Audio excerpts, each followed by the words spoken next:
मैंने छोड़ दई कुल खां,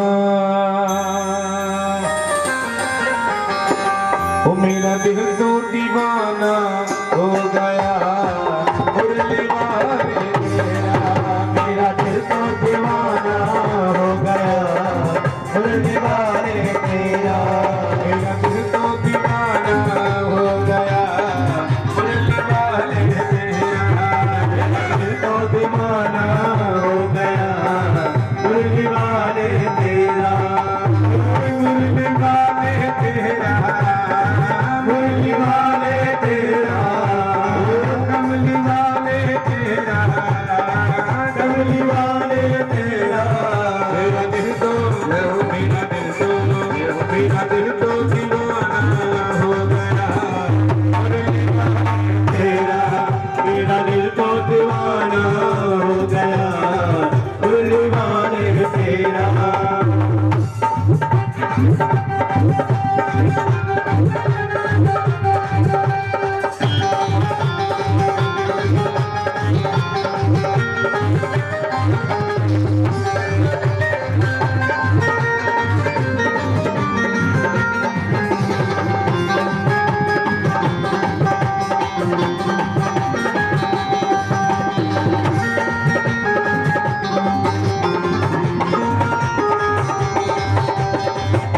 नजर से नजर मिल गई है, जब से नजर से नजर मिल गई है, जब से नजर से नजर मिल गई है, जब से नजर से नजर मिल गई है, चमन की कली खिल गई है, उजड़े चमन की कली खिल गई है, क्या नजरे क्या नजरे क्या नजरे मिलाना हो गया मुरली वाले तेरा, मेरा दिल तो दीवाना हो गया मुरली वाले तेरा।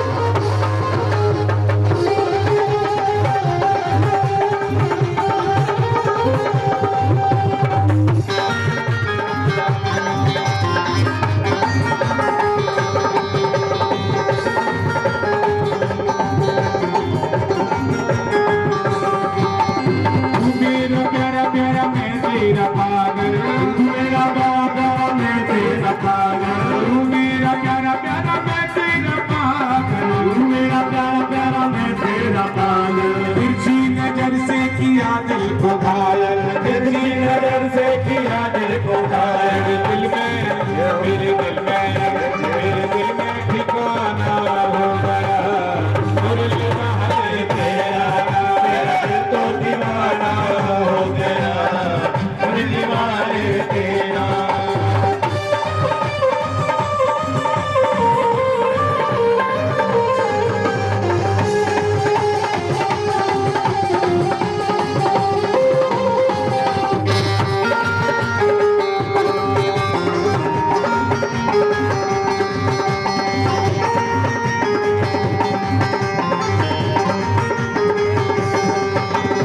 दीवानगी ने क्या क्या सिखाया, दीवानगी ने क्या क्या सिखाया, ओ दीवानगी ने क्या क्या सिखाया, दीवानगी ने क्या क्या सिखाया, दुनिया छोड़ा के शाम तुझसे मिलाया, दुनिया छोड़ा के शाम मुझसे मिलाया, ओ दीवाना दीवाना दीवाना जमाना हो गया मुरली वाले तेरा, दिल तो दीवाना हो गया मुरली वाले तेरा।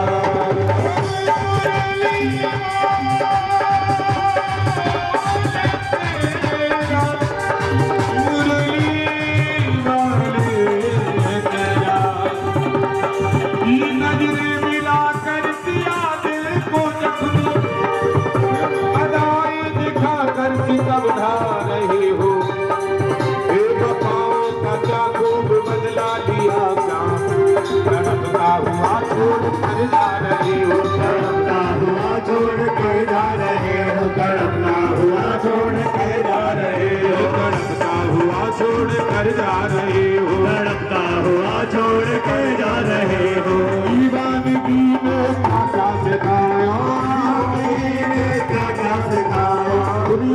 छोड़ा के श्याम तुझसे मिलाया, दुनिया छोड़ा के श्याम तुझसे मिलाया। दीवाना दीवाना दीवाना जमाना हो गया, तेरा दीवाना जमाना हो गया, मुरली वाले तेरा, मुरली वाले तेरा, मुरली वाले तेरा, कमली वाले तेरा, कमली वाले तेरा। मेरा दिल तो दीवाना हो गया, मेरा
तो दीवाना हो गया, मुरली वाले तेरा।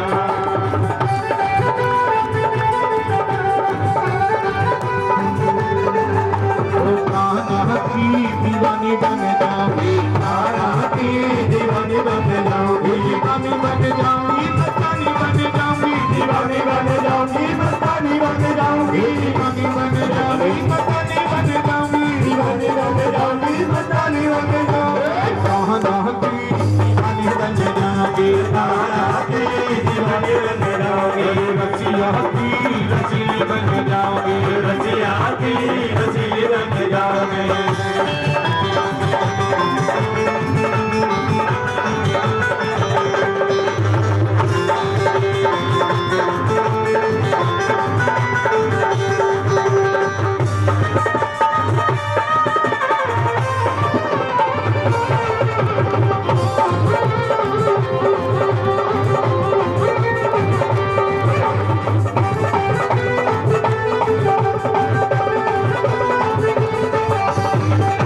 छबीलो और छबीलो छलिया छेल बिहारी, छबीलो और छबीलो छलिया छेल बिहारी, छबीलो और छबीलो छलिया छेल बिहारी, छबीलो और छबीलो छलिया छेल बिहारी।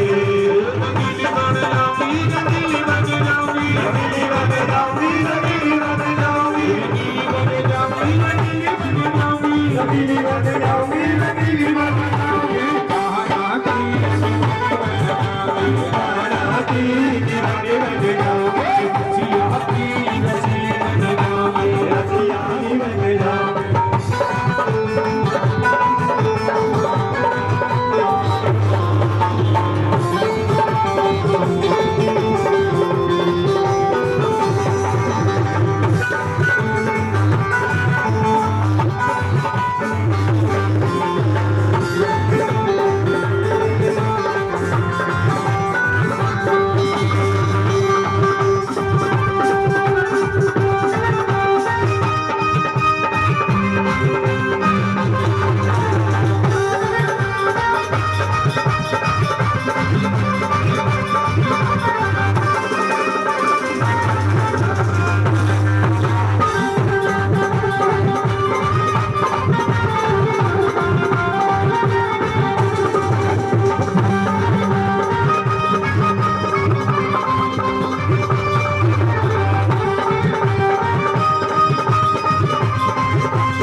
रम रहा है राधा रस के बिहारी, रम रहा है राधा रस के बिहारी।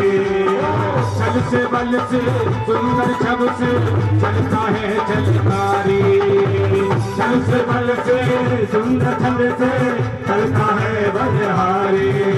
रंगीली बन जाऊंगी रंगीली बन जाऊंगी रंगीली बन जाऊंगी रंगीली बन जाऊंगी रंगीली बन जाऊंगी रंगीली बन जाऊंगी रंगीली बन जाऊंगी रंगीली बन जाऊंगी। रसिया की रसीली बन जाऊंगी रसिया की रसीली बन जाऊंगी।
बोले कन्हैया लाल की जय, जय जय श्री राधे। परीक्षित महाराज ने सोचा कि आधी उम्र निकल चुकी है, आधी और निकल जाएगी, थोड़ा भगवान का भजन कर ले।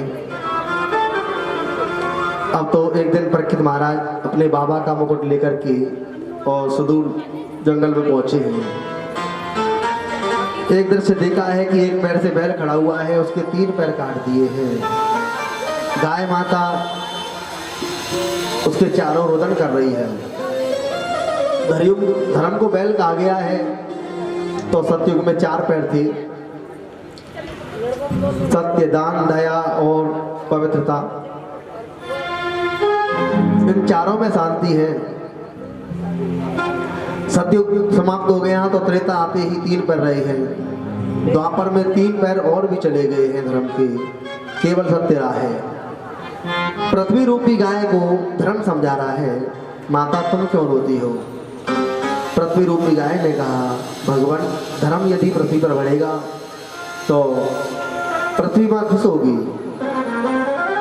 अब कलयुग में संसार धर्म का पालन नहीं कर रहा है। लोग बात कहते हैं धर्म की जय हो, लेकिन ऐसा निभाते नहीं है, खूब अधर्म हो रहा है। अब इन दोनों की बातें राजा परीक्षित सुन रहे थे, पास में आए और पूछा कि आपके जो 3 पैर काटे हैं वो किसने काटे हैं? जिसने काटे उस व्यक्ति को मैं दंड दूंगा। धर्म रूपी बैल कहता है कि कर्मकांडी कहते हैं कि जो भी होता है अपने कर्म से मिलता है। हर किसी को अपने कर्मों का फल भोगना ही पड़ रहा है। कर्म प्रधान विसरच राखा, जो जस करई सो तत फल चाखा। राम सिया राम सिया राम जय जय राम, राम सिया राम सिया राम जय जय राम। कोई लगाओ सुख दुख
आफत काल पर किए चारी। राम सिया राम जय जय राम। राम सिया राम जय जय राम। जाकी रही भावना ऐसी, प्रभु मूरत देखो तेरे तैसी। राम सिया राम जय जय राम। राम सिया राम जय जय राम।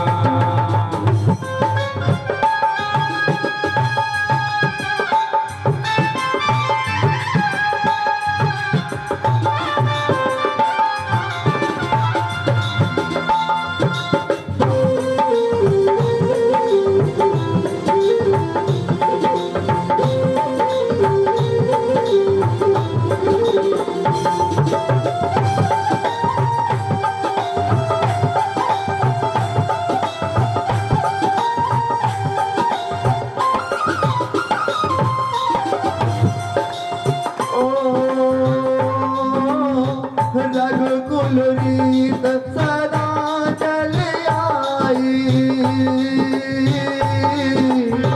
प्राण जाए पर वचन न जाए। राम सिया राम जय जय राम। राम सिया राम जय जय राम। मंगल भवन अमंगल हारी, द्रवौ दशरथ नगर बिहारी। राम सिया राम जय जय राम। राम राम सिया राम जय जय राम। दीन दयाल तिरन समारी, हरौ नाथ मम संकट भारी। राम सिया राम जय जय राम। राम सिया राम जय जय राम। बोल राम सिया राम जय जय राम। राम सिया राम जय जय राम। राम सिया राम जय जय राम। राम सिया राम जय जय राम। राम सिया राम जय जय राम। कहते कर्म प्रदान विश्व रचराता, जो जस करई सो तत्फल चाहता। जीवन में हमने जैसा कर्म किया है वही तो हम भोग रहे हैं। क्यों जी? भगवान कहते ना राम किसी को मारते और ना हत्यारे राम, सब अपने आप ही मरते हैं कर कर खोटे काम। सब उसको उसी प्रकार से मिल रहा है। तो धर्मरूपी बैल कहता है, वेदांती कहते हैं कि कोई किसी को दुख नहीं देता है, ना कोई किसी को सुख देने वाला है। सुख और दुख सिर्फ हमारे कर्मों के अनुसार मिल रहा है। जो हमने कर्म किया है उसी का फल भोगना पड़ रहा है। इसलिए अपने कर्मों को सुधार लीजिए। जिसके कर्म सुधर गए समझे उसका जीवन सुधर गया, उसका जीवन में अपने आप बदलाव आ जाएगा। ये भगवान की कथा हमें क्या सिखाती है? जीवन में जीना सिखा देती है कि हमें कैसे क्या करना है, क्या धर्म है, क्या अधर्म है, हमें क्या करना चाहिए और किस प्रकार से जीवन यापन करना चाहिए। ये हमें भागवत सिखाएंगे। जो भी कुछ संसार में है अपने कर्मों का ही फल भोग रहा है। हम कहते हैं अरे आज वो हमको परेशान कर रहा है, आज हम दुखी हो रहे हैं, आज हमारा बेटा हमारे साथ में ऐसा व्यवहार कर रहा है कि हम परेशान हैं। क्यों हैं? क्योंकि हो सकता है पहले हम करके आए हैं या हमने कुछ किया होगा, उसका कर्मों का फल तो हमें भोगना पड़ रहा है। तो वेद पाठी ब्राह्मण यही कहते हैं, वेद यही कहते हैं कि हमारे कर्मों का फल हमें भोगना ही है। किसी को रुलाओगे तो रोना भी पड़ेगा, किसी को हंसाओगे तो हंसना भी पड़ जाता है। इसलिए किसी को रुलाना नहीं है, दूसरों को हंसाओ, प्रसन्न करो। आपसे दूसरे दुखी ना हो, दूसरों को सुख दे दीजिए। यही तो जीवन का सार है। दूसरों को सुख देने से ही सुख मिल जाएगा आपको, कहीं जाने की जरूरत नहीं है। सुख और दुख हम अपने आप ही ढूंढ लेंगे। यही भगवान का नाम है। कहते हैं ना, अपने कर्म का फल भोगना पड़ रहा है। बैल रूपी धर्म कहता है कि शरीर जन्म लेता है, शरीर मरता है, आत्मा अजरामर है, ना कभी जन्म लेती है ना कभी मरती है। परखित बोले, मैं उस व्यक्ति को ढूंढूंगा, उसको दंड दूंगा जिसने ये तुम्हें तकलीफ दी है ना, उसको मैं छोड़ूंगा नहीं। अब परखित ऐसे कहने लगी, इतना कहने थोड़े चले। एक दृश्य देखा, एक लंबा तगड़ा विशाल पुरुष और नग्न तलवार लेकर के हाथ में खड़ा हुआ है। जो एक पैर से बैल खड़ा हुआ उसको भी काटने को उतारू है। अब जैसे ही परखित ने देखा तो ये तो इसको भी काट देगा। परखित ने कहा, शर्म नहीं आती है तुम्हें, ये क्या कर रहे हो? अब सोई तुरंत आया और आकर के परखित के चरणों को पकड़ लिया। चरण पकड़ लिए। अब बाबा का एक पांडव बता के गए थे कि शरण में शत्रु भी आ जाए तो क्षमा कर देना। अब यही कारण था, परखित को दया आ गई कि भाई इसने मेरे चरण पकड़ लिए, अब इसको मार नहीं सकता हूँ। पहले समय में ये था, यदि कोई किसी के चरणों को आकर के पकड़ लेना और क्षमा मांगने लग जाए तो व्यक्ति उसको क्षमा कर देते थे और उसको मारते नहीं थे। यही इसी वजह से परखित को दया आई और परखित ने क्षमा कर दिया। न ते गुणा केस यशोधरा न बद्धांजय जलेर्विहि भयमस्ति किंचित। तुम मेरी शरण में क्यों आए? तुम्हें मेरी शरण में रहने का अधिकार नहीं है। अब बताओ, शरण में शत्रु भी आ जाए तो उसको क्षमा कर देना चाहिए। कली ने राजा से प्रार्थना की कि बताओ मैं कहाँ जाऊं, मेरे लिए भी कोई स्थान दे देते। यही कारण था, राजा परखित की बुद्धि खराब हो गई थी। तो राजा ने क्षमा किया। परखित ने पूछा, कौन हो? मैं हूं कलयुग। तो तुम्हारा अभी आना कैसे? तुम मेरी शरण में क्यों आए हो? कलयुग ने प्रार्थना की कि मैं कहाँ जाऊं, कुछ मुझे भी बताओ ना, मुझे भी कोई स्थान दो, मैं वहां रह जाऊं। अब सो परखित को दया आई, 4 जगह दे दी कि जाओ, 4 जगह तुम्हारा वास है। कि धूतम पानम स्त्रिय शूना, धूतम पानम स्त्रिय शूना, यत्रा धर्म चतुर्विधः। धूत बोलते हैं जुआ को। जुआ में कलयुग का वास है। जुआ बिना कपट के होता नहीं है और कपट के रूप में कलयुग प्रवेश कर जाता है। इसलिए जुआ में कलयुग का वास है। जुआ खेलने वाले आपने कभी देखा होगा, सुखी नहीं रहते हैं, हमेशा दुखी रहते हैं। ये लत बहुत बुरी है, नहीं खेलना चाहिए कभी भी। जुआ में कलयुग का वास है और शराब में कलयुग का वास है। शराब इत्यादि आजकल लोग बहुत पीने का शौक चढ़ रहा है, बहुत पीते हैं, घरों में पी करके आते हैं और गंदी जगहों पर भी गिर पड़ते हैं। तो इसमें क्या है? कलयुग का वास है। लेकिन वो किसी से कह दो कि भाई ये चीज़ मत ग्रहण करो, ये खराब है। जैसा पियोगे पानी वैसी होगी वाणी, और जैसा खाओगे अन्न वैसा होगा मन। जब हम दूषित भोजन करेंगे तो क्या होगा? विकृति आएगी, शरीर खराब होगा, अच्छा नहीं होगा। यही तो कारण है लोगों के घर में झगड़ा हो रहा है, परेशान है, दुखी है। क्यों है? क्योंकि वहाँ पूजा पाठ की जगह वहाँ गलत चल रहा है, शराब इत्यादि पी रहे हैं लोग बाग। घर में पूजा पाठ होना चाहिए, वहाँ पर ये सब चीजें गलत भोजन ग्रहण कर रहे हैं, गलत चीजें खा रहे हैं, गलत चीजें पी रहे हैं। इसी से ही घर में शांति नहीं रहती है। फिर घर में झगड़ा है। महाराज जी झगड़ा बहुत रहता है, कुछ उपाय बताओ ना। भाई महाराज जी कहाँ तक तुम्हारे पीछे पीछे दौड़ेंगे, क्यों जी? वो तो बता देंगे भाई ये काम ऐसे कर लो। अब वो तुम्हें देखने तो जाएंगे नहीं कि भाई तुम क्या कर रहे हो घर में, क्या पी के आ रहे हो, क्या खा रहे हो। वो क्या आप घर में तो जाएंगे नहीं। डॉक्टर ने दवाई तो दे दी और दवाई तो लेना तो आपका काम है। आपने दवाई बिस्तर के नीचे रख ली और ग्रहण नहीं की तो दवाई क्या असर दिखाएगी, क्यों जी? क्या दवाई क्या आपके शरीर में पहुंच जाएगी? जब तक आप उसको खाओगे नहीं तो दवाई क्या करेगी आपका?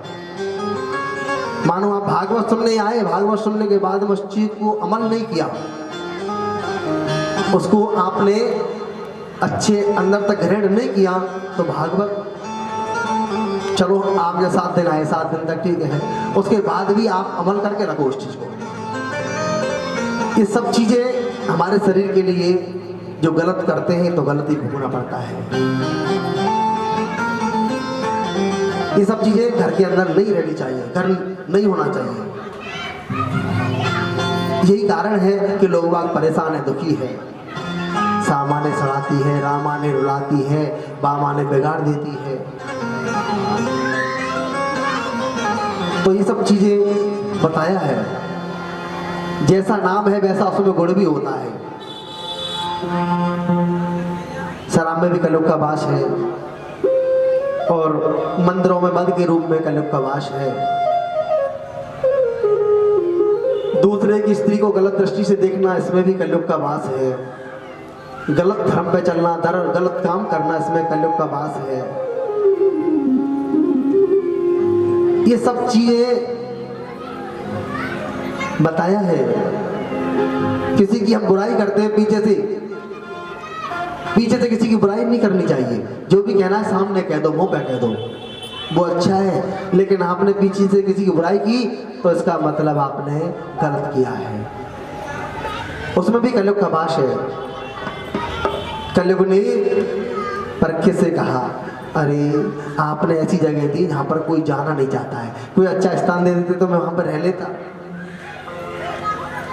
परकित के मुंह से निकल गया कि जाओ, स्वर्ण में भी तुम्हारा वास है, सोने में भी कलयुग का वास है। अब ये बात परकित के मुंह से निकल गई। अब परकित के पास में जो मुकुट था ना, वो सोने का ही मुकुट था। और वो किसका मुकुट था? जरासंध का मुकुट था। पांडव उसको कपट के रूप में जीत करके लेकर के आए थे। पांडवों ने वो मुकुट जीता था, मतलब वो कपट से लिया था और लेकर के उसको अपने घर में रख लिया। जब भी कभी भी चोरी या इत्यादि गलत से धन आए ना, उस धन को नहीं रखना चाहिए, क्योंकि ये हमारी बुद्धि को खराब कर देता है। गलत धन आ रहा है तो उससे बुद्धि खराब होगी, बुद्धि खराब होगी तो कभी ना कभी नुकसान पहुंचेगा। देखो, सोने में लक्ष्मी का भी वास है और कलयुग का भी वास है। कैसे? जैसे कि 2 नंबर की कमाई से हमने धन कमाया, उससे हमने सोना खरीद लिया, तो क्या होगा? उसमें कलयुग प्रवेश कर जाएगा, कपट के रूप में, मतलब कलयुग पहुंच जाएगा आपकी। उससे बुद्धि खराब होगी, क्योंकि गलत धन आया है, गलत धन से सोना खरीदा हुआ है। या सोना तो खोया हुआ भी बुरा होता है और पाया हुआ भी बुरा है, अशुभ है। कहीं से मिल जाए तो भी अपने घर में नहीं लेके आना। सोना यदि कहीं से मिल भी जाता है तो उसको घर में नहीं रखना है, उसको तुरंत कहीं ना कहीं लगाया हो। और खो भी जाएगा तो भी अशुभ है, उसका ध्यान भी रखना है।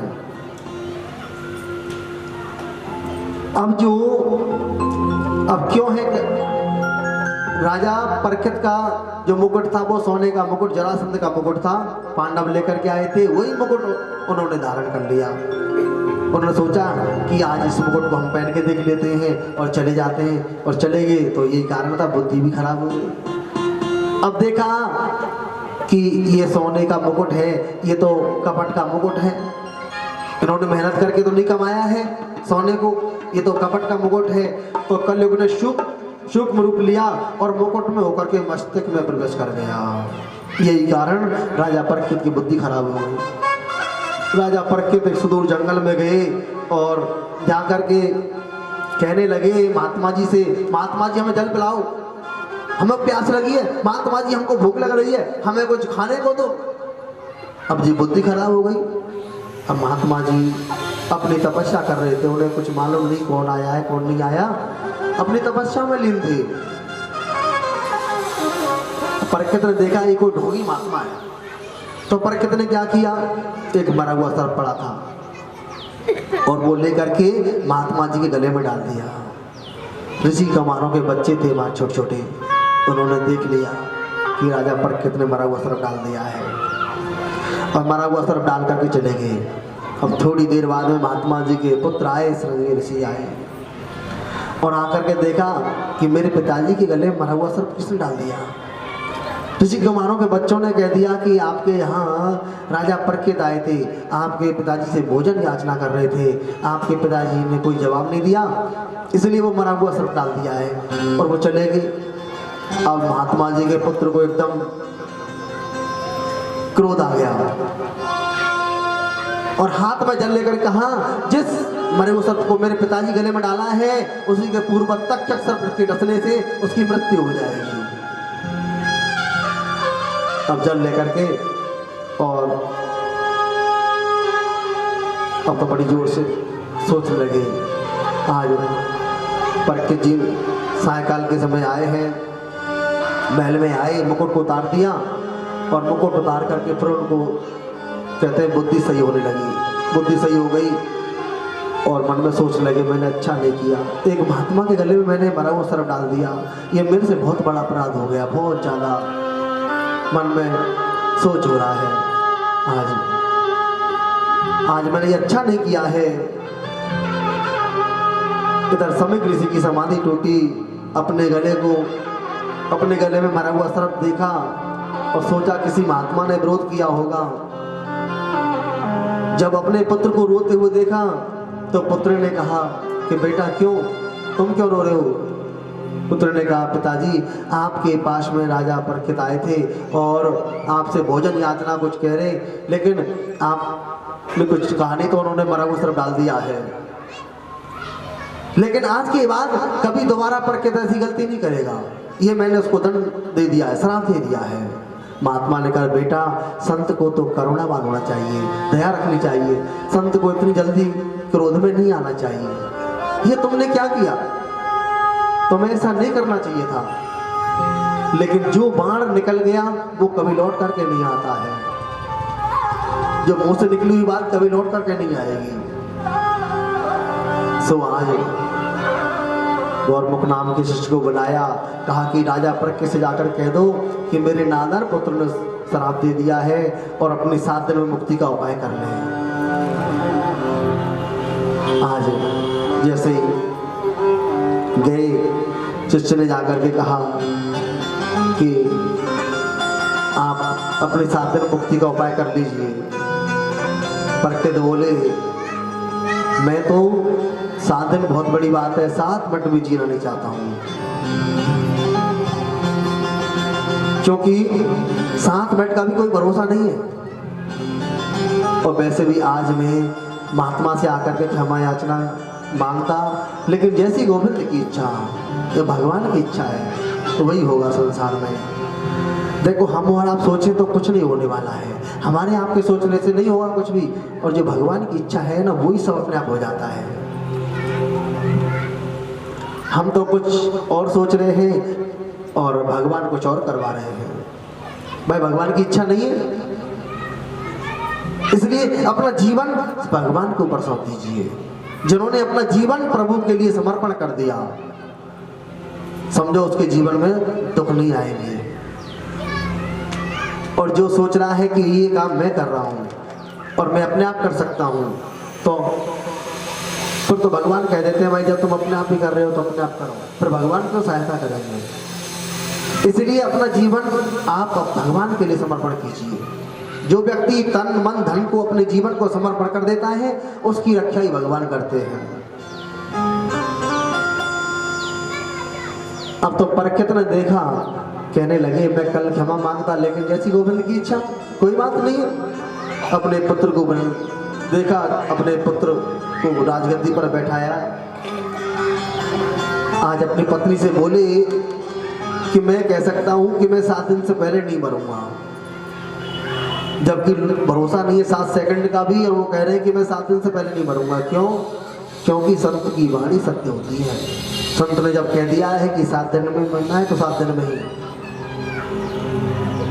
आज परीक्षित कहते हैं कि मैं 7 दिन से पहले नहीं मरूंगा, तो अपने पुत्र को राज्य करके नहीं, तुरंत घर छोड़ के वन में जाने लगे कि भूख लगे तो मांगी खइयो, भूख लगे तो मांग खइयो, गिनियो न साँझ सवेरो,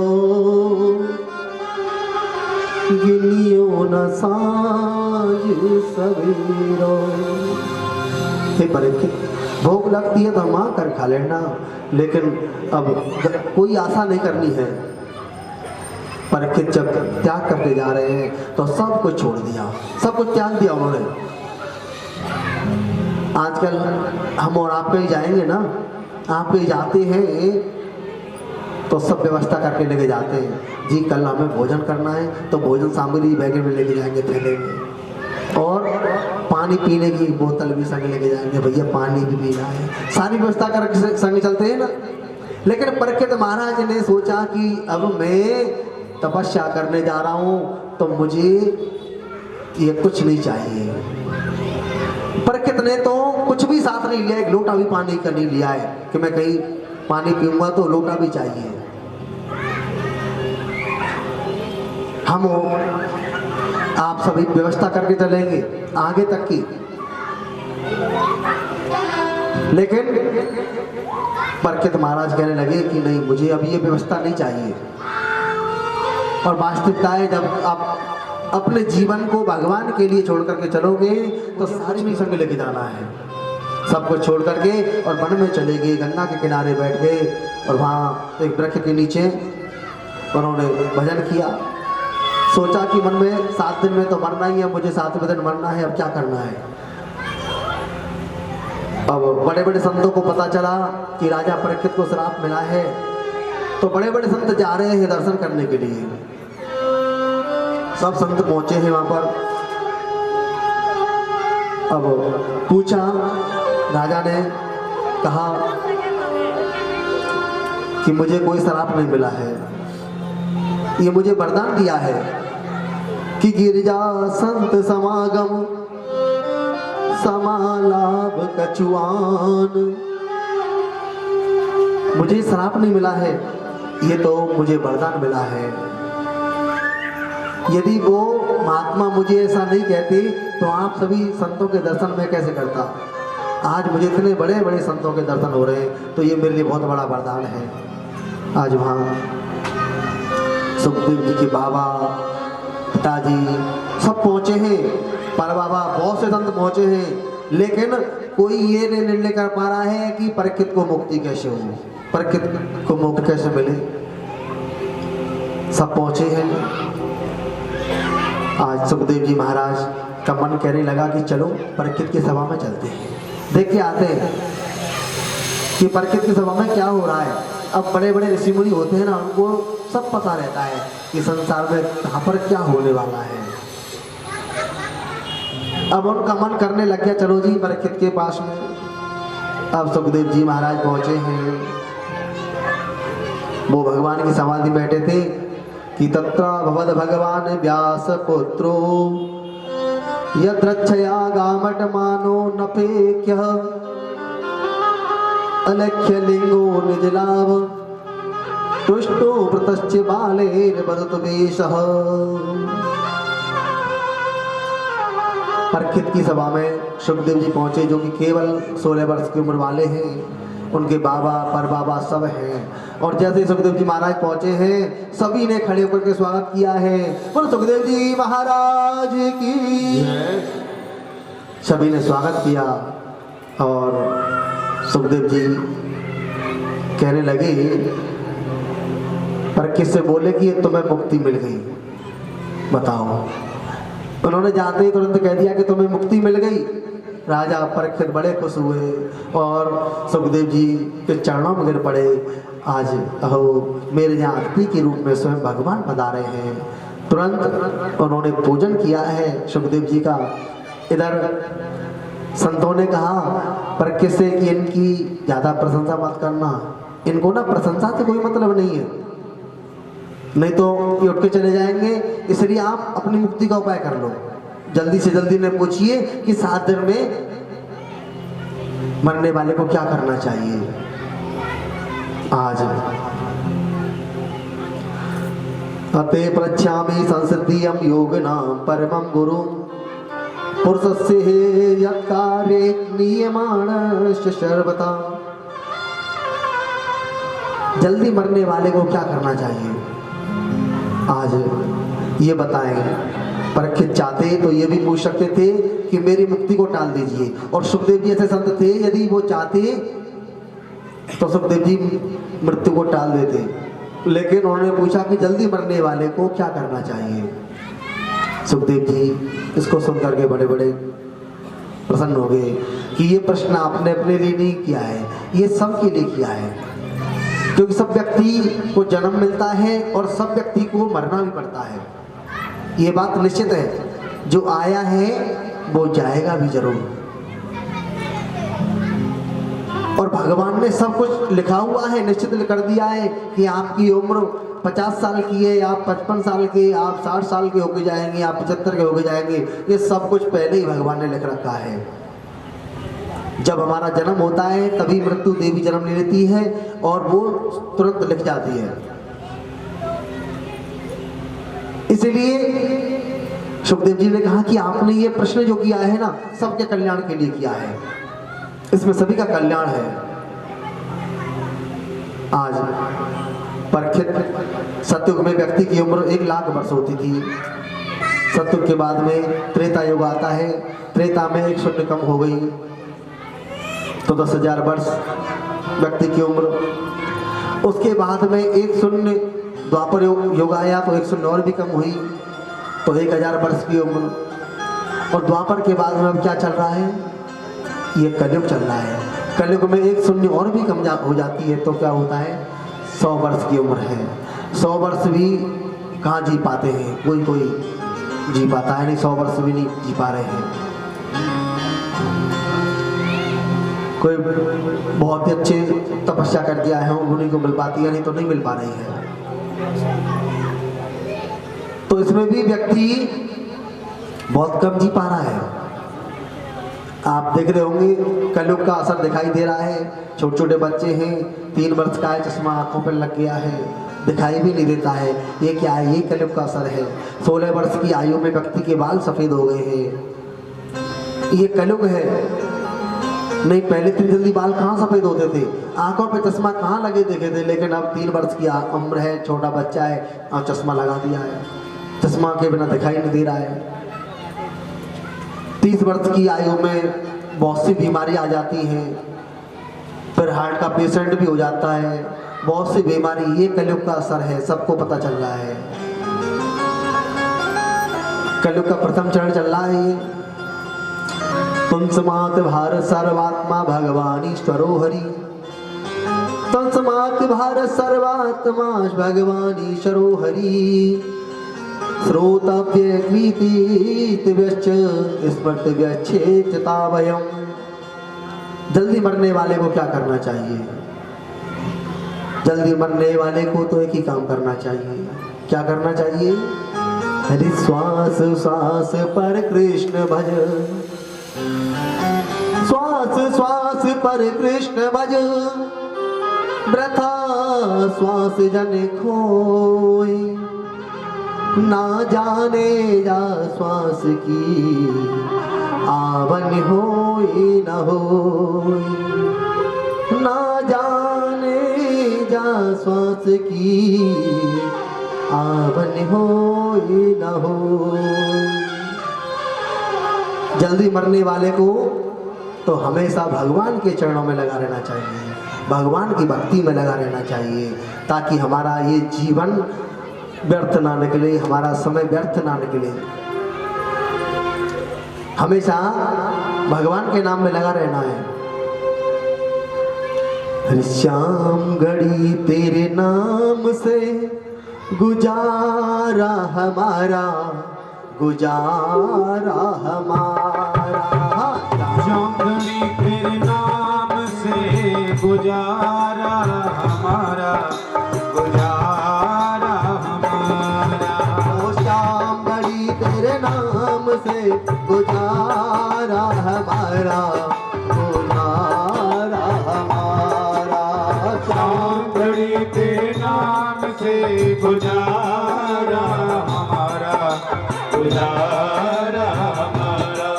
हो रहे हमेशा हम भक्तों के सर पे हाथ तुम्हारा, रहे हमेशा हम भक्तों के सर पे हाथ तुम्हारा। हो रहे हमेशा हम भक्तों के सर पे हाथ तुम्हारा, रहे हमेशा हम भक्तों की सर पे हाथ तुम्हारा। ओ श्याम राधे श्याम, ओ श्याम घड़ी तेरे नाम से गुजारा हमारा, गुजारा हमारा। शाम घड़ी तेरे नाम से गुजारा हमारा, गुजारा हमारा।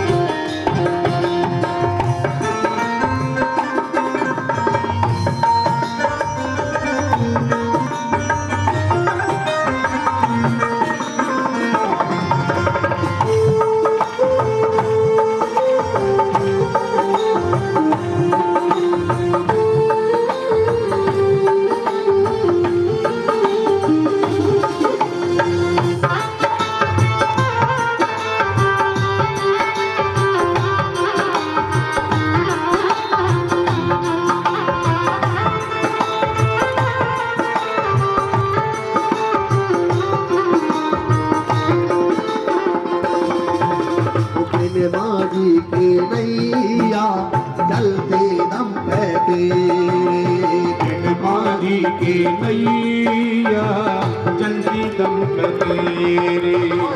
माझी की नैया चलती दम पे तेरे। माझी की नैया चलती दम पे तेरे। ओ बिन बोले तू बाबा टुकड़े हरता मेरे, बिन बोले तो बाबा दुखड़े हरता मेरे। ओ बिन बोले तू बाबा टुकड़े हरता मेरे।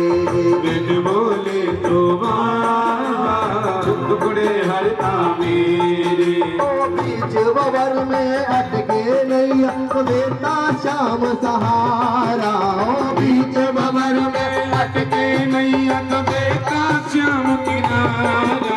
ओ श्याम राधे श्याम, ओ श्याम घड़ी तेरे नाम से गुजारा हमारा, गुजारा हमारा। ओ श्याम घड़ी तेरे नाम से गुजारा हमारा, गुजारा हमारा।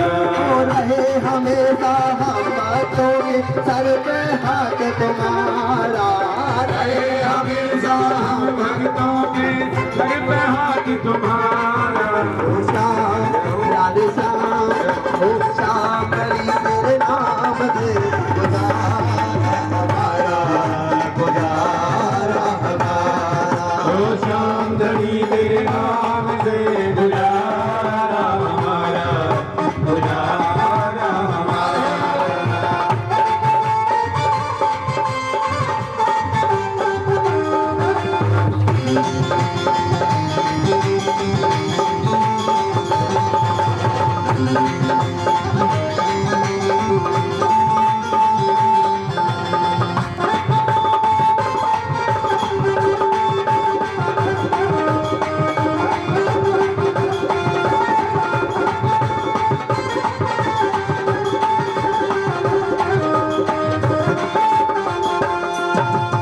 भारत के संसार ने इतना हमें सताया, भारत के संसार ने इतना हमें सताया। भारत के संसार ने इतना हमें सताया। स्वार्थ के संसार में तुमने हमें सताया। शरण तुम्हारी जो पड़ा तुमने गले लगाया। शरण तुम्हारी जो पड़ा तूने गले लगाया। शरण तुम्हारी जो पड़ा तुमने गले लगाया। शरण तुम्हारी जो पड़ा तुमने गले लगाया। ओ उतर गया प्यासे जीवन में बनकर पल की धारा। उतर गया प्यासे जीवन में बनकर पल की धारा। ओ श्याम राधे श्याम ओ श्याम करी तेरे नाम से गुजारा हमारा गुजारा हमारा। श्याम हरि तेरे नाम से गुजारा हमारा गुजारा हमारा। रहे हमेशा हम भक्तों के सर पे हाथ तुम्हारा। रहे हमेशा हम भक्तों के सर पे हाथ तुम्हारा। ओ श्याम राधे श्याम ओ श्याम हरि तेरे नाम से गुजारा हमारा गुजारा हमारा। श्याम हरि तेरे नाम से गुजारा हमारा गुजारा हमारा।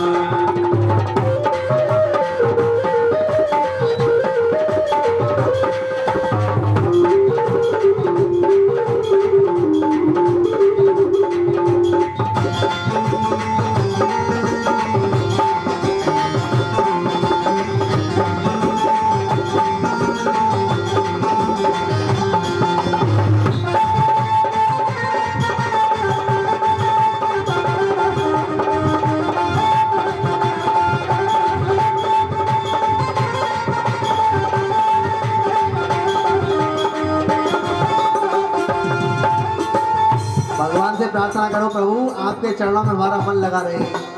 ओ हरस तेरे चरणों में हरदम रहे ठिकाना। हरस तेरे चरणों में हरदम रहे ठिकाना। हरस तेरे चरणों में हरदम रहे ठिकाना। हरस तेरे चरणों में हरदम रहे ठिकाना। भूल अगर हो जाए दिल से उसे बुलाना। भूल अगर हो जाए दिल से उसे बुलाना। भूल अगर हो जाए दिल से उसे बुलाना। भूल अगर हो जाए दिल से उसे बुलाना। ओ तेरी कृपा बनी रहेगी है विश्वास हमारा। ओ तेरी कृपा बनी रहेगी ये विश्वास हमारा। ओ श्याम राधे श्याम ओ श्याम हरि तेरे नाम से गुजारा हमारा गुजारा हमारा। श्याम हरि तेरे नाम से गुजारा हमारा गुजारा हमारा। ओ रहे हमेशा हम भक्तों के सर पे हाथ तुम्हारा। रहे हमेशा हम भक्तों के सर पे हाथ तुम्हारा। ओ श्याम राधे श्याम ओ श्याम हरि तेरे नाम से गुजारा हमारा गुजारा हमारा गुजारा हमारा गुजारा हमारा गुजारा हमारा गुजारा हमारा। बोले वाले कृष्ण भगवान की जीवन बेकार है। ये हमारी जो नैया चल रही है भगवान की कृपा हो रही है हम पर तभी हम कुछ कर पा रहे हैं। लेकिन फिर भी लोग बाग ऐसा नहीं मानते हैं कि भगवान ने हमें ये जीवन दिया है। आप देख रहे होंगे ना किसी घर पे जाना और किसी से पूछना भाई कोई ये नहीं पूछता है कि आपका भगवान से प्रेम कितना है। भगवान से प्रेम के बारे में कोई नहीं पूछता है आपके पास में धन कितना है, आप कितने बड़े करोड़पति हैं, कैसे हैं।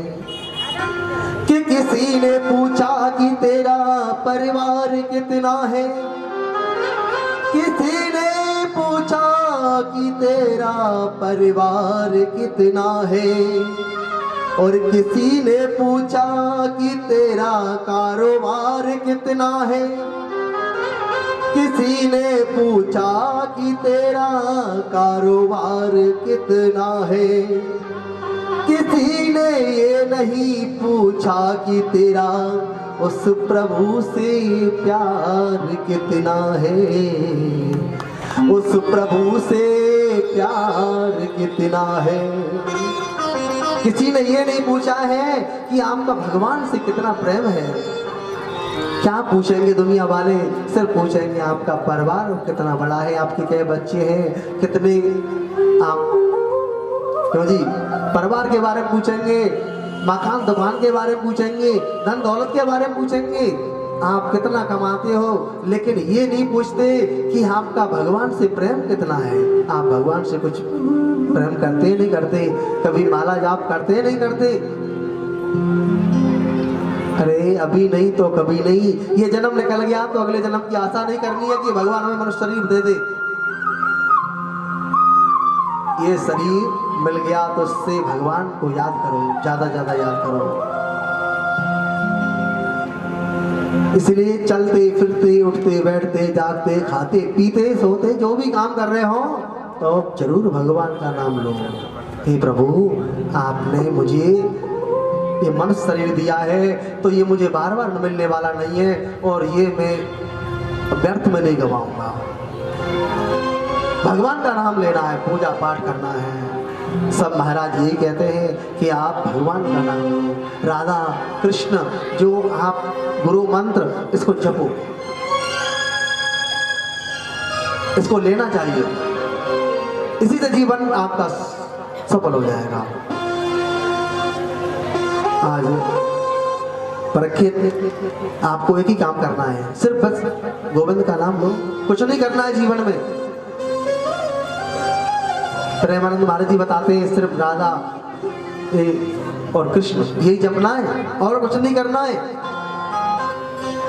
बस इतना ही कर लीजिए अपने जीवन में और आपका जीवन बढ़िया हो गया, समझ लो।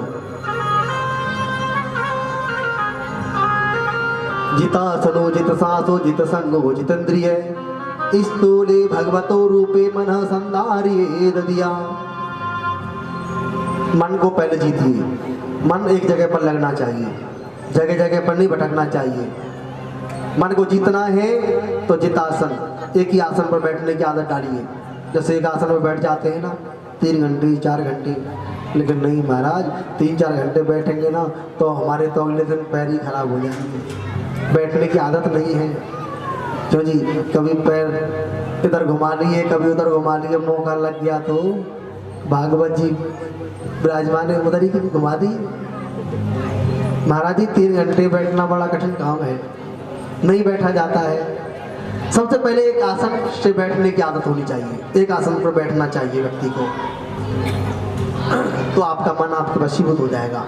जब जगह जगह नहीं ज़्यादा देर बैठ पाएंगे तो मन है वो चलायमान हो रहता है। इसलिए मन को जीतना है तो आसन को भी जीतना है। सबसे पहले सुबह जल्दी जगना चाहिए, और आजकल तो सुबह जल्दी जगने की आदत नहीं है महाराज, देर से जगते हैं। क्यों जी, सूर्य भगवान सर पे आएंगे उसके बाद में नींद खुलेगी और उठते क्या बोलते हैं, हाँ चाय बन गई क्या है। सबसे पहले क्या कहेंगे, वो चाय की याद आ जाती है उनको। ना कोई मौत होएंगे, ना कुल्ला, ना कुछ करेंगे। लेकिन पहले लिखा हुआ था, कराग्रे वस्ते लक्ष्मी कर मध्य सरस्वती कर मूले ततो ब्रह्मा प्रभाते कर दर्शनम। सबसे पहले अपने हाथों को चूमते थे कर दर्शनम, लेकिन आजकल तो कब दर्शनम चल रहा है, कर दर्शनम नहीं कब दर्शनम। सबसे पहले चाय का गिलास हाथ में होना चाहिए, उसको ही चूम लेंगे। क्यों जी है, प्रेम सोलो जैसी आजकल तो मोबाइल चालू हो गया है। क्यों जी, तो देखो बताया है इंद्रियों को अपने बस में रखें, चौथी बात बताइए जितेंद्रिय, पूरा विश्व प्रपंच परमात्मा का ही रूप है, ये सोचकर चिंतन करें। चिंता संसार की होती है, चिंतन गोविंद का किया जाता है और ज्यादा ज्यादा चिंतन करना चाहिए। सुखदेव जी ने कहा, राजन सारी सृष्टि में पहले कुछ भी नहीं था, केवल परब्रह्म था। नारायण ने सोचा कि मैं अकेला हूं और एक आध होना चाहिए था, तो नारायण की नाभि से कमल का फूल निकला, उसमें से ब्रह्मा जी का प्रकट हुआ। अब ब्रह्मा जी के 4 मुख हैं और इसलिए उन्हें चारों दिशाओं की चीज एक साथ में दिखाई दे जाती है। लेकिन ब्रह्मा जी को यह नहीं पता चला कि मैं प्रकट कहां से हुआ हूं, कहां से आया हूं। ब्रह्मा जी ऊपर जाए नीचे जाए तो उनको 2 शब्द सुनाई दिए, ता और पा। तो ब्रह्मा जी ने ता और पा को जोड़ दिया, तो तप किया। तब उनको पता चला कि तपस्या करनी चाहिए, तपस्या करने से ही मुझे पता चलेगा। तो ब्रह्मा जी ने तप किया और भगवान नारायण ने उनका हाथ पकड़ लिया और नारायण ने कह दिया कि आज से मैंने तुम्हें विधाता बना दिया, जाओ सारी सृष्टि का विस्तार करो, सृजन करो। 4 मंत्रों की भागवत दे दी और उसके सारे नियम बता दिए हैं, बहुत उपदेश दिए हैं। परमात्मा श्री नारायण कहते हैं ब्रह्मा से, सारी सृष्टि में केवल मैं था, दुनिया में सबसे पहले नारायण आए और कहते हैं जो कुछ भी नहीं है तो भी वह नारायण है। संसार में जो चीज आपके सामने रखी है और आपको दिखाई नहीं दे रही है तो ये प्रभु की माया है, और सामने नहीं है दिखाई दे रही है तो ये भी सब प्रभु की लीला है। ये शरीर जो है 5 तत्वों से बना हुआ है, शरीर के अंदर भी है, ये बाहर भी है। भागवत के उपदेश दिए हैं, भा माने भक्ति, ज्ञा माने ज्ञान, बा माने वैराग्य, तामन तपस्या। और भागवत का एक अर्थ ये भी है कि भाग्य कहे ते भाग्य खुल जाते हैं, भाग्य कहे ते भाग्य खुल जाते हैं, गा के कहे से गुरगमान गल जाते हैं। और बाके कहे ते होत विष्णु के दर्शन, ताके कहे से तरुण हो जाते हैं। जो भागवत नाम उच्चारण कर ले, जो कहते हैं ना कि भैया वहाँ भागवत चल रही है, आप सभी कथा सुनने चलिए ना, तो समझो कि उसको बहुत फल मिल गया। भागवत नाम उच्चारण करने से इतना फल मिल जाता है उसको। भागवत सुनने आएंगे तो बहुत ज़्यादा है, लेकिन भागवत का नाम उच्चारण करने से फल मिलता है। जैसा नाम है वैसे ही गुण है इसमें। आदरणीय सुखदेव जी ने राजा परीक्षित से कहा, राजन पांडवों के साथ कौरव जब अन्याय कर रहे थे लाक्षागृह में उनको जलाने के लिए, तब कौरव के पिता धृतराष्ट्र के सामने विदुर जी आकर बैठे हैं। विदुर जी महामंत्री हैं और विदुर जी राजा से बोले, राजन मैं मंत्री होने के नाते एक निवेदन करने आया हूँ, पांडवों के साथ तुम्हारे पुत्र जो अन्याय कर रहे हैं ना उसे रोको।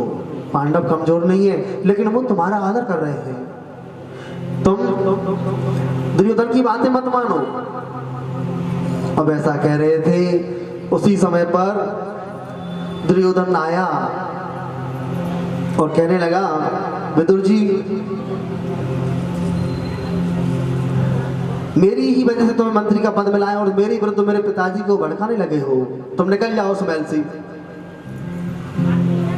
आज धृतराष्ट्र कहने लगा, बेटा मेरा कोई मन नहीं है तुम्हें तकलीफ, तुम्हें कष्ट पहुंचे, लेकिन क्या करूं, पुत्रों के आगे मेरी भी नहीं चलती है।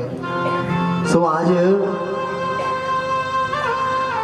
दुर्योधन की बात मान करके विदुर जी को बाहर निकाल दिया है। आज महात्मा विदुर जी से कहा है कि बेटा अब कोई बात नहीं है, बस थोड़ा सा समय और है, 10 मिनट का समय और लगेगा, अभी 10 मिनट में आरती हो जाएगी। तो मां विदुर जी ने अपने मंत्री पद को त्याग दिया और सुंदर सी कुटिया बनाई है, अपनी पत्नी को लेकर के वन में चले गए और वहीं पर वास किया है। ओम नमो भगवते वासुदेवाय का जाप किया। 12 वर्ष तक फलान लेकर के रहे हैं विदुर जी, केवल फलान लिया है उन्होंने। आज अपनी पत्नी से बोले, देवी सुनती हो क्या है? विदुरानी बोली, क्यों? आज पता है आज हस्तिनापुर सज रहा है। क्यों सज रहा है? क्योंकि आज मेरे द्वारकाधीश की रथ यात्रा आने वाली है।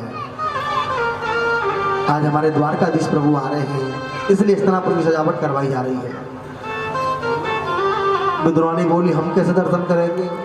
विदुर जी बोले, देवी मन को निराश मत करो। अरे हम दर्शन नहीं कर पाएंगे तो क्या हुआ, वो तो हमें देख ही लेंगे। मानो भीड़ ज्यादा होती है और भीड़ में यदि हमको दर्शन नहीं होगा, आप मंदिर में गए तो भगवान तो आपको देख ही लेंगे कि आपका भाव कैसा है। विदुर और विदुरानी दोनों ही बड़े खुश हो रहे हैं कि आज हम द्वारकाधीश के दर्शन करने जाएंगे। कितना अच्छा भाव है विदुर जी का। दुर्योधन ने श्री कृष्ण की आने खुशी में बहुत अच्छी सजावट करवाई, नंदारियों को बैठाया है फूलों की वृष्टि के लिए। भीड़ में सबसे पीछे विदुर जी है और विदुरानी है, और जैसे ही विदुर जी के ऊपर मेरे गोविंद की नजर पड़ी, अब विदुर जी का तो मयूर अपना अंदर से नाचने लगा, शरीर से एकदम खुश हो गई।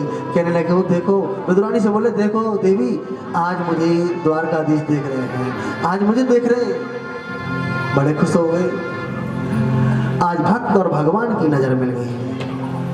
भक्त और भगवान की नजर ऐसे मिली, भगवान ने इशारा कर दिया, आज तो तुम्हारे घर अवश्य आऊंगा।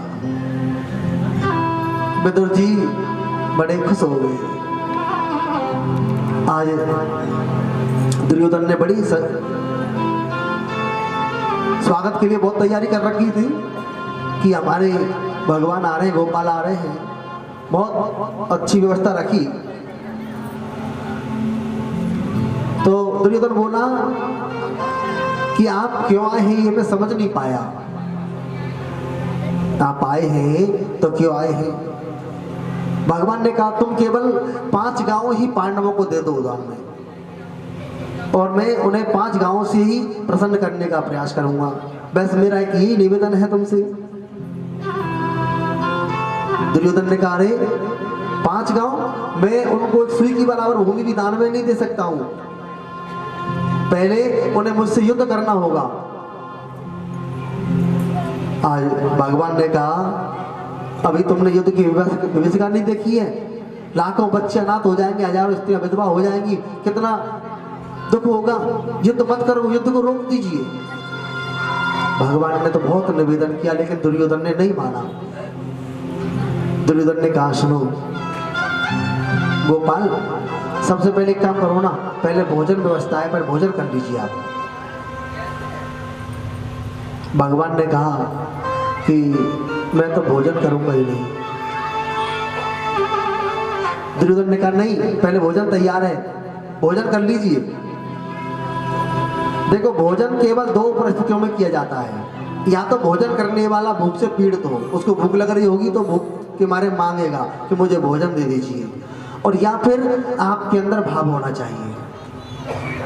आपके अंदर भाव होगा तो व्यक्ति फिर भी न सोचेगा, चलो भाई इनके अंदर भाव है तो कुछ थोड़ा सा खा लेते हैं। भगवान बोले, दुर्योधन तुम्हारे मन में भाव नहीं है और मेरे पेट में भूख नहीं है, यहाँ भोजन करने का तो कोई प्रश्न नहीं है। और वैसे भी दुर्योधन, आज तो मेरा निमंत्रण विदुर काका जी के यहाँ है। अब विदुर जी देखने लगे, अरे मैंने तो निमंत्रण दिया नहीं, ये मेरे बारे में कैसे कह दिया इन्होंने मेरे बारे में कैसे बोल दिया सबके बीच में कि विदुर काका जी के यहाँ निमंत्रण है। बताओ, मेरे रहने का ठिकाना नहीं, मेरे खाने का ठिकाना नहीं, अब मैं भगवान को क्या खिलाऊंगा, क्या सेवा करूंगा इनकी सबके बीच में। विदुर जी ने सारे से पूछा, हो ये मैंने निमंत्रण कब दे दिया? रे भगवान कह रहे, चुप रहिए, हम जो कह रहे हैं वो ठीक कह रहे हैं, चुप बैठ जाओ आराम से। भक्त और भगवान की नजर तो आपस में मिल गई। अब जैसे ही दुर्योधन ने कहा, रे प्रभु, आप द्वारका से सीधे मेरे यहाँ पे आए हस्तिनापुर में, तुम विदुर जी से मिले नहीं, तो विदुर जी ने निमंत्रण कब दे दिया? भगवान ने कहा, इनका निमंत्रण पत्र गया था, जब हस्तिनापुर आओ तो सबसे पहले मेरे यहाँ भोजन करना। पहले मेरा निमंत्रण स्वीकार कर लीजिए। दुर्योधन बोला, बताओ इनके रहने का ठिकाना नहीं, इनके खाने का ठिकाना नहीं, ये आपको क्या खिलाएंगे? भगवान बोले, जब निमंत्रण दिया है तो भोजन व्यवस्था अवश्य होगी। अब भगवान जब भक्त के घर जाते हैं ना तो नंगे पैर ही चल देते हैं, नंगे पैर जाते हैं। आज भगवान बोले कि अब मैं विदुर जी के यहाँ जा रहा हूँ। दुर्योधन बोला, आज देखते हैं क्या खिलाएंगे तुम्हें। मेरे प्रभु नंगे पैर चल दिए हैं और विदुर जी पहले ही चले गए थे कि आज मेरे घर भगवान आएंगे तो मैं उनके लिए कुछ खाने की व्यवस्था करता हूँ। इधर गए हैं विदुर जी, मक्खन खोवा के लड्डू सब कुछ लेने के लिए गए हैं। अब विदुरानी घर पे ही सोचने लगी कि आज हमारे यहाँ भगवान आएंगे, द्वारकाधीश प्रभु आएंगे, तो बड़े अच्छी व्यवस्था कर रखी थी अंदर। इधर जैसे ही विदुरानी स्नान करने गई थी, स्नान कर रही थी और भगवान ने जाकर के दरवाजा खटखटा दिया। काकी जी खोलो ना, काकी जी खोलो। अब विदुरानी ने सुना, ये तो मेरे कन्हैया की आवाज है, मेरे लाला की आवाज है। अब विदुरानी गीले वस्त्रों में आई और आकर के तुरंत दरवाजा खोला। भगवान ने कहा कि ये तो बड़ी खुश है, मेरी आने खुशी बड़ी खुश है ये। भगवान ने अपना दुपट्टा दे दिया और विदुरानी ने उस दुपट्टे को ओढ़ लिया तो भगवान की भक्त बन गई। दुपट्टा ओढ़ करके भगवान की भक्त हो गई। विदुरानी ने दुपट्टा ओढ़ करके, और विदुरानी ने क्या किया, एक पीड़ा था विदुरानी घर में, और भगवान से बोली कि लाला देख, आज मैंने यहाँ पे चौका लगाया है ना, ये जगह ना, यहाँ पे पीड़ा, इस पे बैठ जाओ। पूरे आंगन में भगवान को घुमाने लग रही है ताकि पूरे घर में भगवान के चरण पड़ जाएं, पूरा घर ही मेरा ऐसा हो जाए, पूरे घर में चरण पड़े। ये है भाव। विदुरानी का इतना भाव था, पूरे घर में घुमाने लगी है। काकी जी ने क्या किया मालूम है, ऐसी भाव में ऐसी पागल हो गई विदुरानी, एक जगह ले जा करके कहने लगी, लाला ये जगह ऊंची नीची सी हो रही है, गोबर का चौका लगाया है ना, ये जगह ठीक नहीं है, आप ना इधर नहीं इधर बैठिए। उधर को ले करके पीड़ा, और विदुरानी ने क्या किया, वो पीड़ा उल्टा रख दिया। और मेरे भगवान ने ये नहीं देखा ये उल्टा है या सीधा है, मेरे भगवान उसी पीड़े पे जाके बैठ गए, उल्टे पीड़े पे जाकर के बैठ गए और पेट पे हाथ घुमाया, कहने लगे, काकी जी बड़ी जोर की भूख लगी है, बहुत जोर से भूख लग रही है, कुछ खाने को है क्या?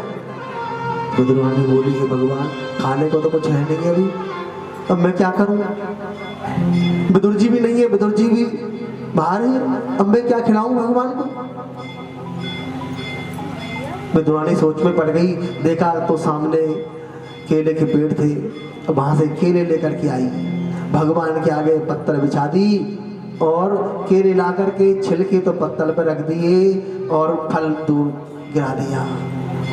और मेरे प्रभु ने वो नहीं देखा कि ये फल है या छिलका है। मेरे प्रभु भी ऐसे भाव में हो जाते हैं, जब कोई भक्त भगवान को भाव से पुकारता है तो भगवान वहां पर सब कुछ भूल जाते हैं कि मैं क्या खा रहा हूं। तो भगवान ने वो छिलके खाते चले गए, बहुत छिलके खा लिए। अब विदुर जी आए, विदुर जी आकर के हल्ला मचाने लगे दरवाजे से, अरे सुन रही हो, कहाँ है देवी, कहाँ है? अब विदुरानी गई दरवाजे पे, काय को हल्ला मचा रहे हो, क्या बात है बताओ? विदुर जी बोले, तुम्हें मालूम है आज मेरा कितना सम्मान किया है? बड़ी सभा में कहा है कि आज मैं तुम्हारे यहाँ आऊंगा, आज मेरा निमंत्रण है विदुर जी के यहाँ। तो अब देखो सुनो, ये खोवा के लड्डू हैं, ये बहुत मक्खन है, मिश्री है, सब कुछ लेकर के आया हूँ, इससे आप अंदर लेके चलो और मैं उनके स्वागत करूंगा उनका। वो आ रहे होंगे ना, गोविंद आ रहे होंगे। विदुरानी बोले, अरे आने वाले हैं कि वो आगे, वो अंदर बैठे, चलो। विदुर जी बोले, अच्छा, अरे तो तुमने कुछ खिलाया या नहीं खिलाया? अब विदुर जी गए अंदर, जा करके देखा तो विदुर जी ने देखा, कहने लगी, बताओ भगवान छिलका खा रहे हैं, छिलका हाथ में और फल दूर पड़ा हुआ है। विदुर जी बोले, अरे तुमने ये क्या किया? पहली बार हमारी कुटिया में भगवान आए और तुमने भगवान को छिलके खिला दिए, मेरे गोपाल को, मेरे लाला को छिलके खिला दिए तुमने। विदुरानी बोली है भगवान मुझे तो मालूम नहीं है, भगवान को मैं छिलका खिला रही हूँ। अरे लाला तुमने बताया क्यों नहीं? और भगवान ने देखा कि काकी जी हम छिलके खा रहे हैं, हमें तो मालूम नहीं है हम छिलके खा रहे हैं या फल खा रहे हैं, पर बहुत मीठा है, बड़ा स्वाद आ रहा है। विदुर जी बोले लाला देख ये खोबा के लड्डू है, मक्खन है, मिश्री है, खोबा के लड्डू खाओ ना।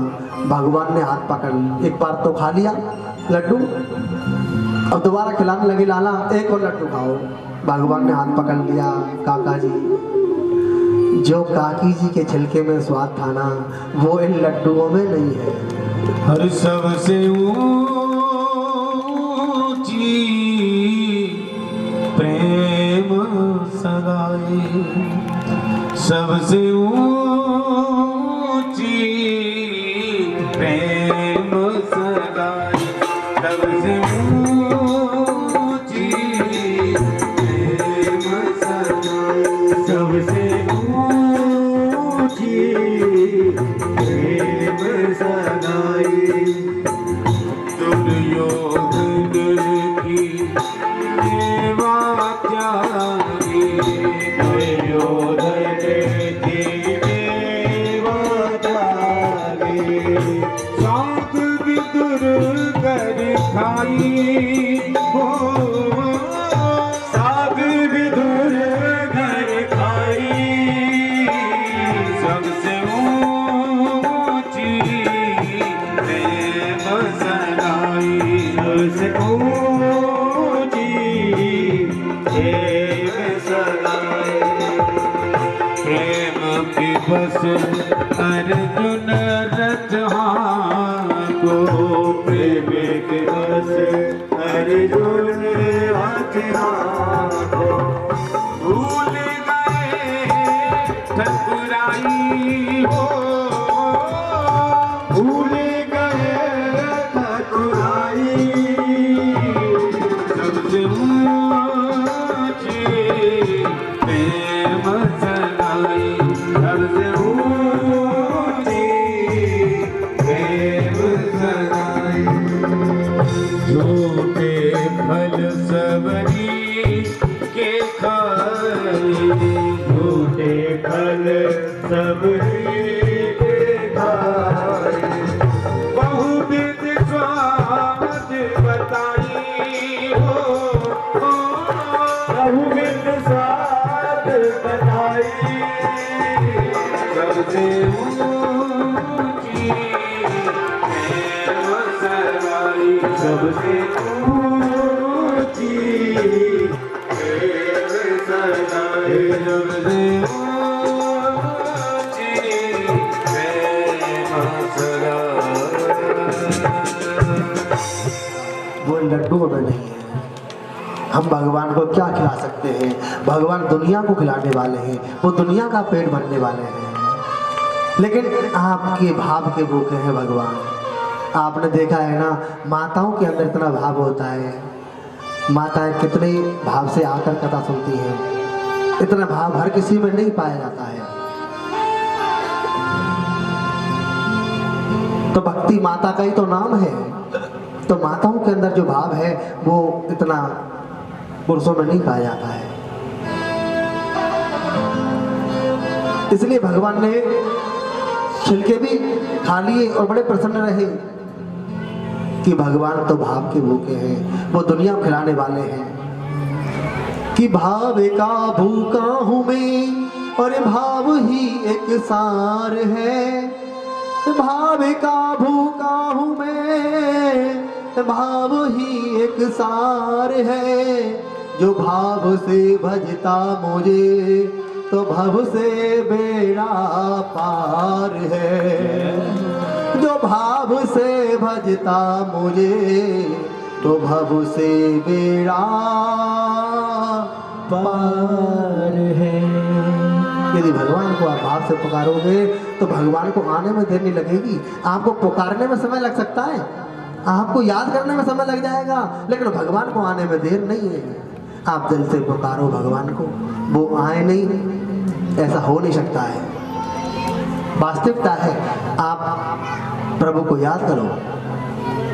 बताओ द्रौपदी ने सबसे पहले किसको याद किया? क्या भगवान को तुरंत याद किया? सबसे पहले तो वो अपने देख रही थी, ये देखो मेरे भीष्म पितामह जी हैं, बड़े बलशाली हैं, इनकी ओर इशारा किया।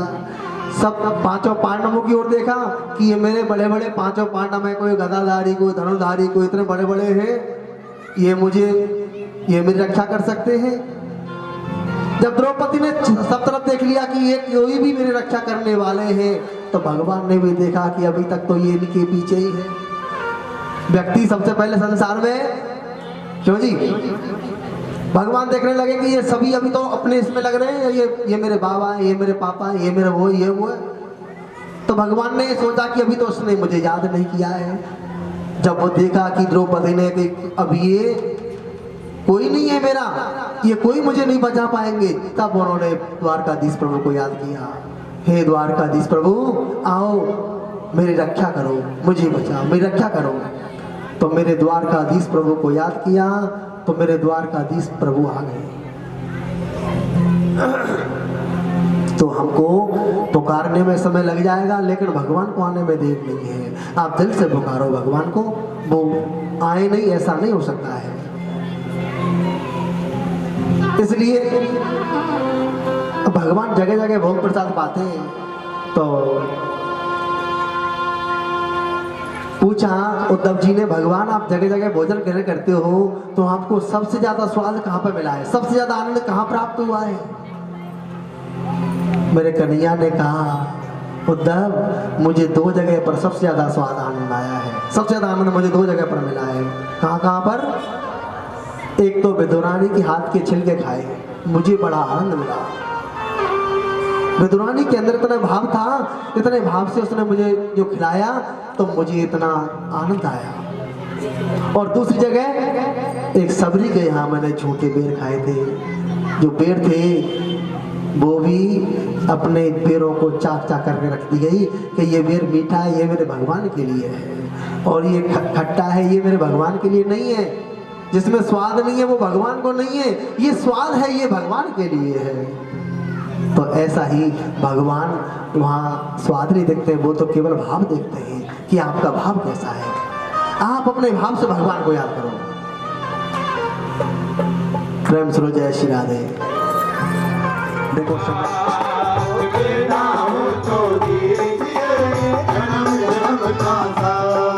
देखो ऐसे जन्म जन्म का साथ नहीं मिलेगा। सभी खड़े हो जाए, फिर आरती होगी। यहाँ आप लोगों से वाकई में कह भी नहीं सकते, जो आप व्रत रहिए।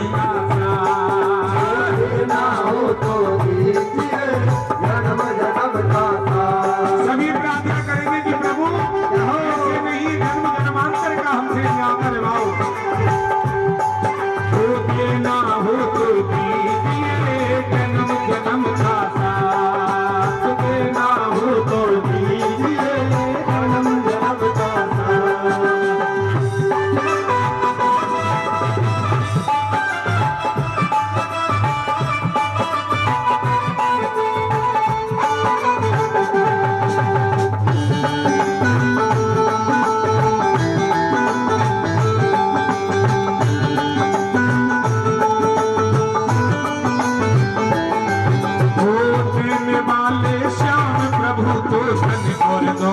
क्या मांगे, देने वाले श्याम प्रभु तो धन और दौलत क्या मांगे। हाँ, देने वाले श्याम प्रभु तो धन और दौलत क्या मांगे, देने वाले श्याम प्रभु तो धन और दौलत क्या मांगे।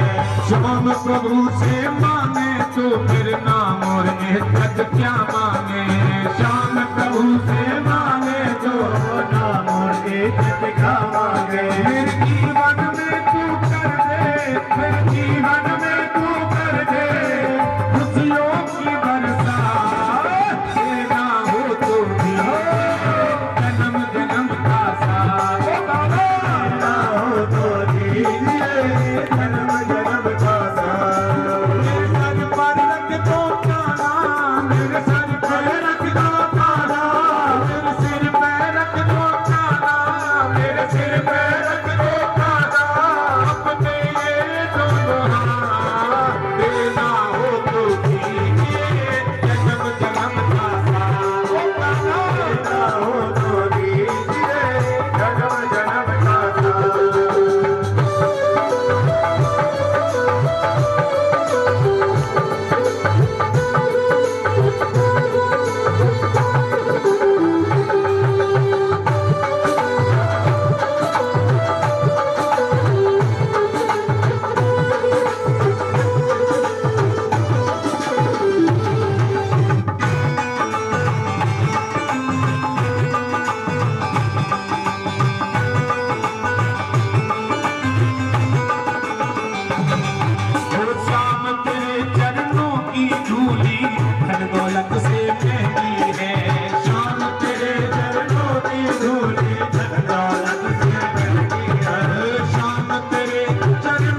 चूड़ी धन दौलत से महंगी है। राम तेरे चरणों की धूली धन दौलत से महंगी है। एक नजर कृपा की कर दो नाम जग से महंगी है। एक नजर कृपा की कर दो नाम जित महंगी है। मेरे दिल की तमन्ना यही है, मेरे दिल की तमन्ना यही है, मेरे दिल की तमन्ना यही है, मेरे दिल की तमन्ना यही है। करू सेवा दिन रात देना हो तो कीजिए, जन्म जन्म का साथ गाना देना हो तो कीजिए, जन्म जन्म का साथ हो देना हो तो कीजिए, जन्म जन्म का साथ देना हो तो दीजिए, जन्म जन्म का साथ।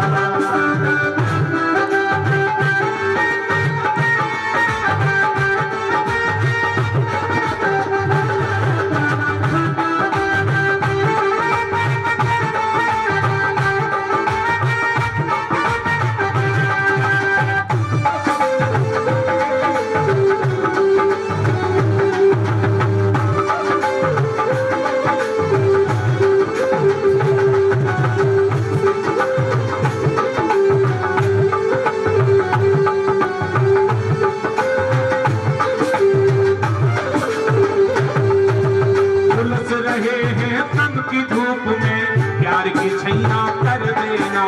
झुलस रहे हैं गम की धूप में प्यार की छैया कर देना। वो झुलस रहे हैं तन की धूप में प्यार की छैया कर देना।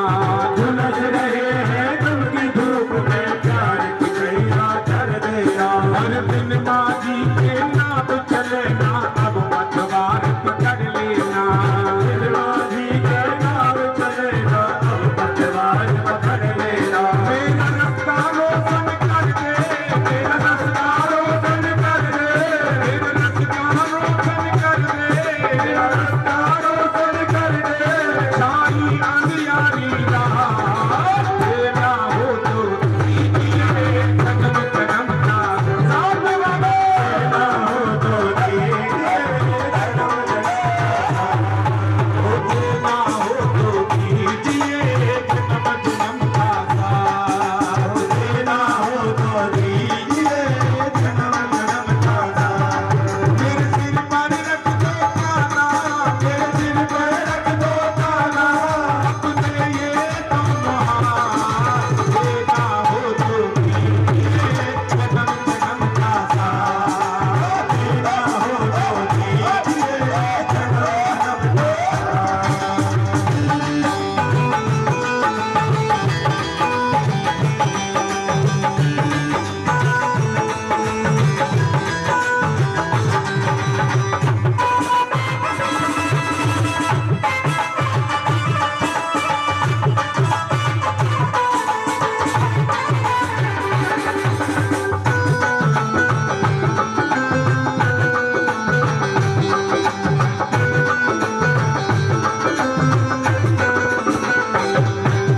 सुना है हमने शरणागत को अपने गले लगाते हो। सुना है हमने शरणागत को अपने गले लगाते हो। कहते हैं कि कितना भी अपराधी हो, अगर ठाकुर जी के शरण में पहुंच जाता है उसके बाद अपराध नहीं करता है। कहते हैं कि प्रभु आज के बाद मैं सब कुछ छोड़कर तेरी शरण में आया हूँ, तब वो अपना लेते हैं। इतनी कृपालु है वो। सुना है हमने शरणागत को अपने गले लगाते हो। सुना है हमने शरणागत को अपने गले लगाते हो। ऐसा हमने क्या मांगा जो कहने में घबराते हो। ऐसा हमने क्या मांगा जो तेरे में घबराते हो। चाहे जैसे रख लो, चाहे जैसे रख लो, चाहे जैसे रख लो, चाहे जैसे रख लो, और होती रहे मुलाकात। केवल यही मांगे, दोनों हाथ उठा के झूमते हुए। ओ चाहे जैसे रख लो, चाहे जैसे रख लो, बस होती रहे मुलाकात। देना हो तो कीजिए, जन्म जन्म का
जन्म जन्म का साथ। यही गोपियों ने कहा कि कन्हैया ये तो आजकल जो आप देख रहे हैं तो माटी के पुतले हैं, साथ देना है तो आप दो, एक पुरुष तो आप ही हैं, आपका ही वर्ण हम करेंगे। यही भाव रखते हुए कल नंदोत्सव में आपको आना है। सभी को आइए आरती का दर्शन करते हुए।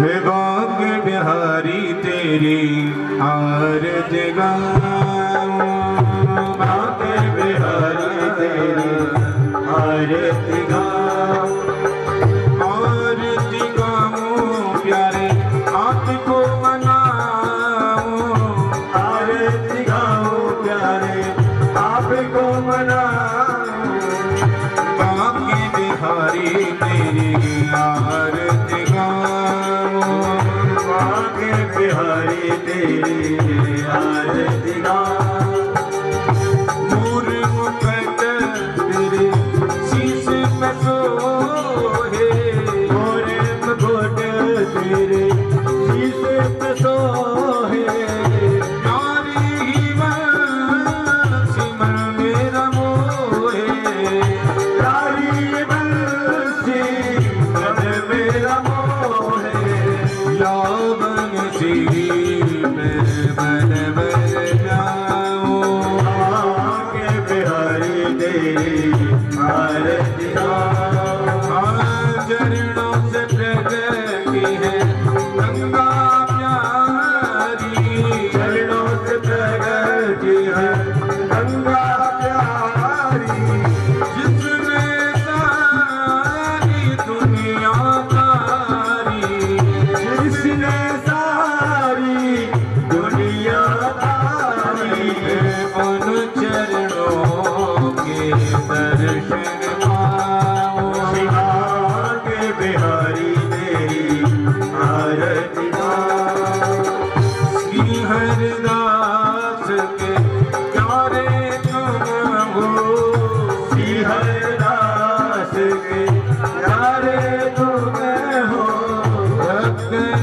के रखवाले तुम हो, रतन के रखवाले तुम हो, याचक पे बलिहारी में जाऊं, आगे बिहारी तेरी आरती गाऊं, करुणाकरं करुणावतारं संसार सारं भजवेन्द्रहारं सदा वसन्तं हृदयारविन्दे भवं भवानी शतं नमामि, त्वमेव माता च पिता त्वमेव बन्धु च सखा त्वमेव, त्वमेव विद्या देवं त्वमेव, त्वमेव सर्वं त्वमेव देव, विद्यान रे हरि का नाम थोड़ा थोड़ा, रे हरि का नाम थोड़ा थोड़ा, थोड़ा थोड़ा थोड़ा थोड़ा थोड़ा लेते जाना रे, विद्यान रे हरि का नाम थोड़ा थोड़ा, लेते जाना रे हरि का नाम थोड़ा थोड़ा, राधे राधे गाओ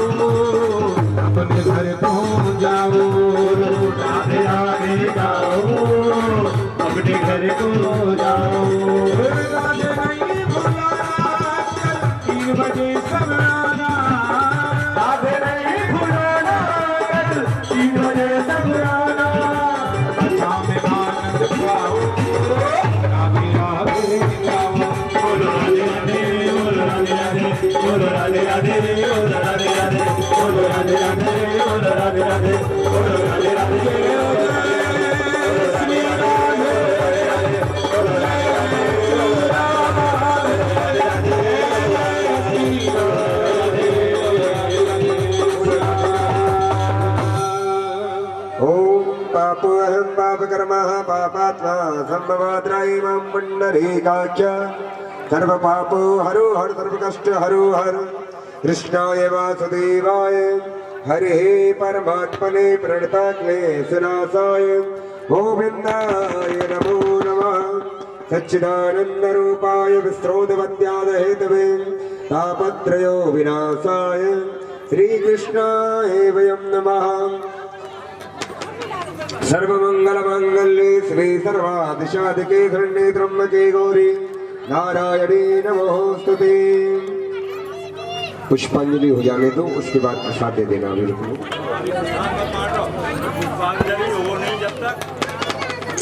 ओम हरि ओम जगनेना जग्मयः जन्त देवास्तान धर्माणि प्रथमहन्यः सन्नः ते हराकं महिमानः तजन्त्र यत्र पूर्वे ताभ्यः सन्ति देवः।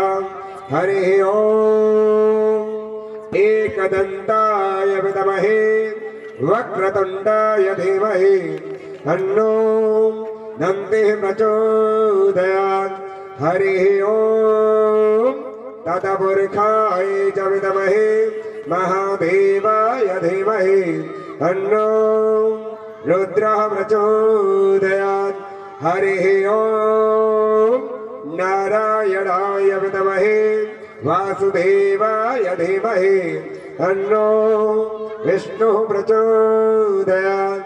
हरि ओम महालक्ष्मी च विद्महे विष्णुपत्न्यै च धीमहि तन्नो लक्ष्मीः प्रचोदयात्। हरि ओम कात्यायनी च विद्महे कन्याकुमारी च धीमहि तन्नो दुर्गे प्रचोदयात्। हरि ओम अंजनी सुताय विद्महे वायुपुत्राय धीमहि तन्नो हनुमत् प्रचोदयात्। श्रीवंत काम कर चंपक पाटलाब्जै पुण्यगजात कर वीर रसाल पुष्पै मेल्वा प्रबाल तुलसीदल मंजरीभिः त्वां पूजयाम जगदीश्वर मे प्रसीद। नानाः सुगन्धपुष्पाणि यथा कालो भवानि च पुष्पाञ्जलिर्मया दत्त्वा गृह्णाहं परमेश्वरः। इति श्रीमद्भागवत पुराण पुरुषोत्तमाय मंत्र पुष्पांजलिं समर्पयामि। बोलिए श्रीमद्भागवत महापुराण की, बाकी बिहारी लाल की। धर्म की अधर्म का प्राणियों में, विश्व का, गौ माता की, तुलसी माता की, शंकर भगवान की, बाकी बिहारी लाल की, गोपाल जी महाराज की, श्रीमद् भागवत महापुराण की, विष्णु भगवान की, सियापत रामचंद्र भगवान की, पवन सुत हनुमान जी महाराज की, दुर्गा मैया की, लक्ष्मी मैया की, सुखदेव जी महाराज की, परीक्षित जी महाराज की, व्यास जी महाराज की, राधा रानी की। जय जय श्री राधे, जय जय श्री राधे, जय जय श्री राधे।